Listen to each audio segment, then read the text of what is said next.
Do you remember when we were told this was a dangerous conspiracy theory? I look at London, where you have a terrible mayor, terrible mayor, and it's been so changed. Now they want to go to Sharia law.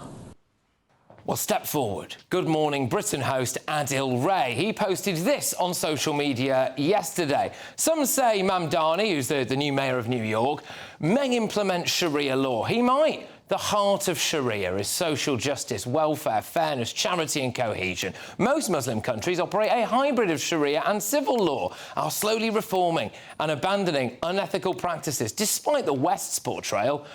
Gosh, you know what?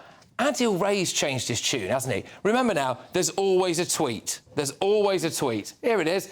He says, the EDL are about as insignificant as those Muslims who call for Sharia law. I have never heard of any of them.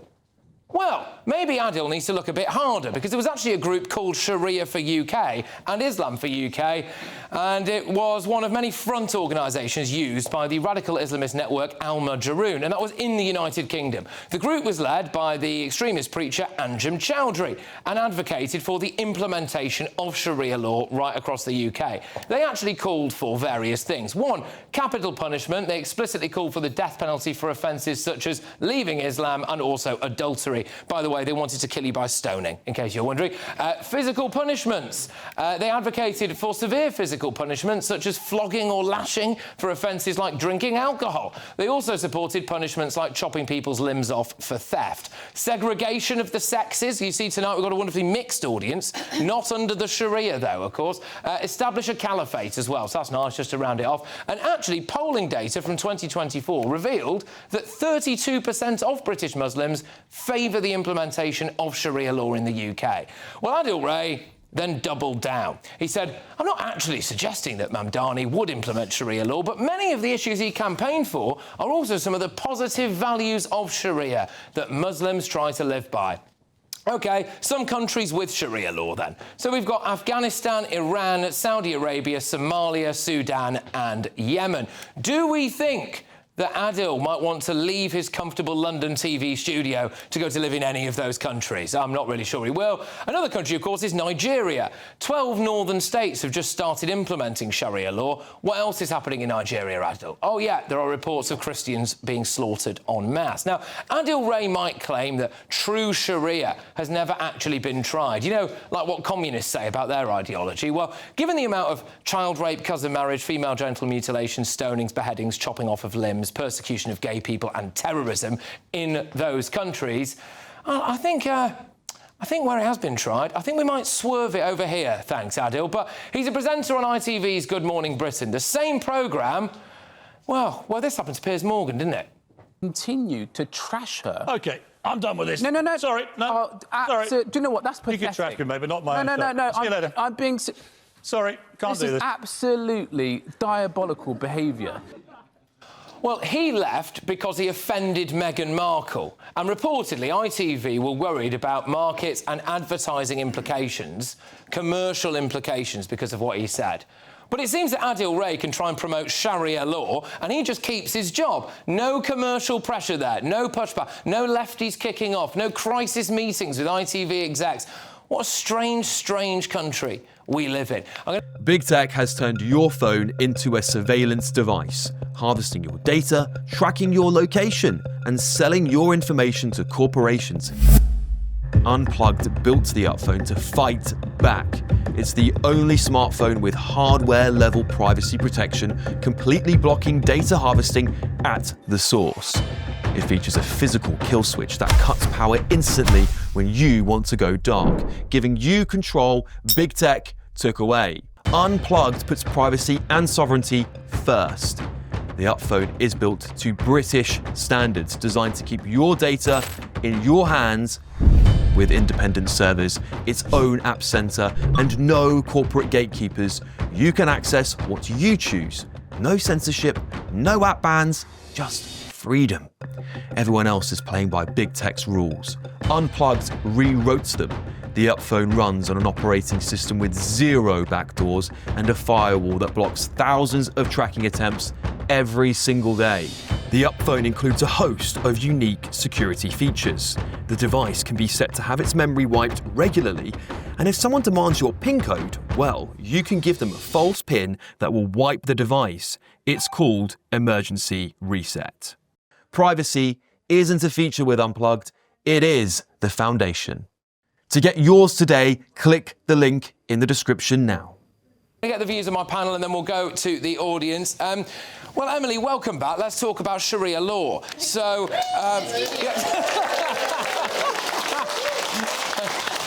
what do you make of the comment that Adil Ray made on social media? Absolutely shocked when I saw it on Twitter, that he would say that so brazenly on Twitter, and I knew it was going to go viral. Of course, I think I quote-tweeted it saying, sorry, what? Because why on earth would a Good Morning Britain presenter decide to make Sharia law sound kind of fluffy? Oh, don't worry, it works alongside lovely laws that we have over here. It's not a problem if it happens in New York. Don't worry, don't worry. Talking about social justice at the heart of Sharia welfare, fairness, charity and cohesion. OK, should we take Adil Ray's word for it, or should we have a look at some of those countries that you listed so carefully there, where it's actually working in practice, and see what it's like for women and any minorities, let's say? Christo, your views? I think that it would be interesting if we thought about the new show that they're going to be bringing to ITV, actually. Good, yeah. It's going to be called Sharia Morning Britain. It's going to be presented by Adil Ray, and this is an exclusive, actually, that I'm bringing you here. I didn't think you knew this. It's going to be presented by Adil Ray and Kate Garraway. Unfortunately, if Kate Garraway is late for the news, she will be beheaded.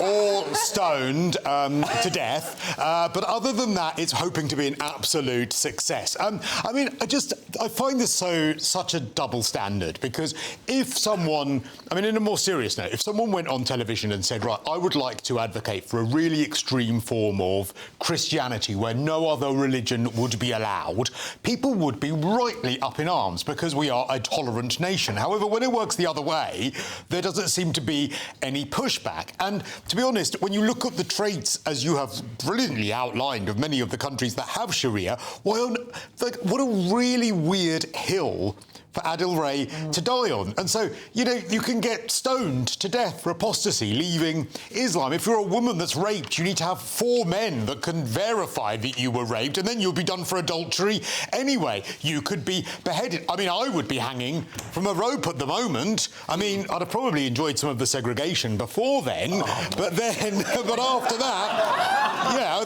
I could see the value of the segregation thing, but then after that, I would be hanging from the gallows. It is absolutely bizarre. And I'm afraid, like I said, it's a complete double standard, because if any of us made the same point in the opposite way, we would be cancelled. We'll go to Andy, then we'll see if anyone in the audience has got a question after that. So go on, mate. What would you like to say? You going into bat for Sharia law? No, I don't think I am, to be honest. I think Ofcom compliance is crying on the phone now. I think it's silly to say that Zoran Memdani was elected on Sharia values. I think, of those Abrahamic religions, lots of them have common values of giving to charity, about looking after your neighbour. That can be said of, I think, almost every religion.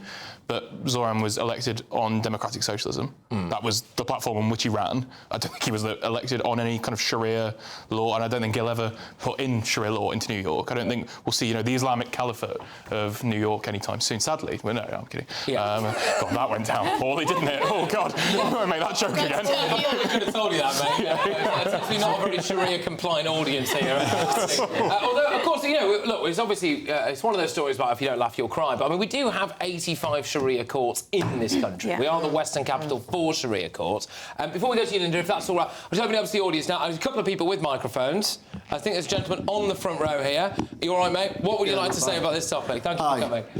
I don't think that they should be bringing their laws into this country. But the problem is the Prime Minister, sad bloke he is, right.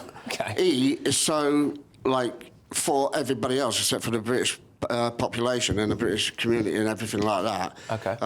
Do you think he'd bow down to that and allow Sharia law to come into the country? Do we think the Prime Minister would allow it? Well, technically, can I just ask you a question? I hope you don't mind me asking. You've got a symbol on your shirt there. Is it some kind of military symbol? Yeah, it's British Army. Yeah, I'm a soldier. Well, good luck.